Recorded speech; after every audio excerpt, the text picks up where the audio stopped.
I had like pages and pages of values, and I was circling all the ones that resonated with me at all. So I had like 100, these are the 100 top values.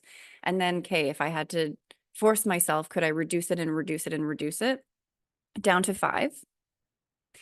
And then I found that I needed to define my top values using other values and giving myself permission to put other value names underneath each of the values, letting the top value be an umbrella value. And so it ended up plumping back up to actually probably about 40 values.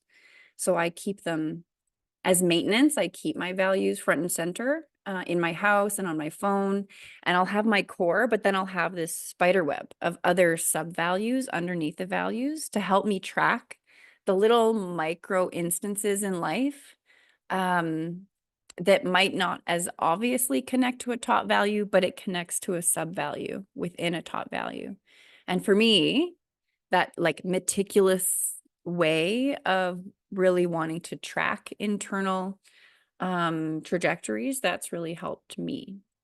In doing that process, I needed to carve out solitude time to do it. I needed to ask myself questions about what's important to me about this aspect of my life, to hone in on the value around, let's say, health or friendships. What's important to me about friendships? What's the most important thing to me about friendships? And then pausing and waiting and letting myself not have an answer right away. And the important part about this is I can get excited about seeing what other people would say and comparing, and really working hard to not do that for pockets of time. For pockets of time doing that, but for pockets of time just letting myself not compare and letting there be the answer being I don't know until eventually something comes up. And then the thing that comes up, like snagging it, not needing it to be approved values word, but just being like, hey, I don't know what that means, that sentence or that image or that color or whatever, but I'm snagging it because it has something to do with what's important to me about whatever. For example, one of my values is self-trust.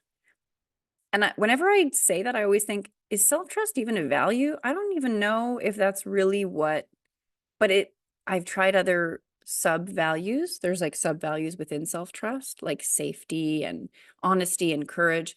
And it doesn't feel right to pick one of those. So I'm just letting it be what it feels right to be, which is self-trust, and not needing it to follow any sort of formula.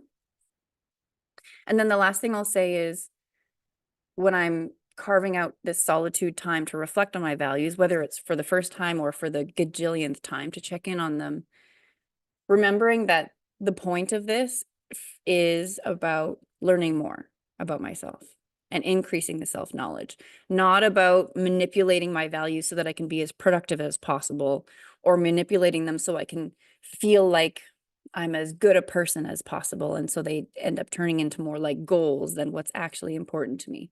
But letting myself be super, super honest about what I'm noticing about myself, even if I don't like the answer, letting that just be what it is and sitting with all my you know, yucky parts and lovely parts that I'm proud of and parts that I'm not, and letting them go on the paper.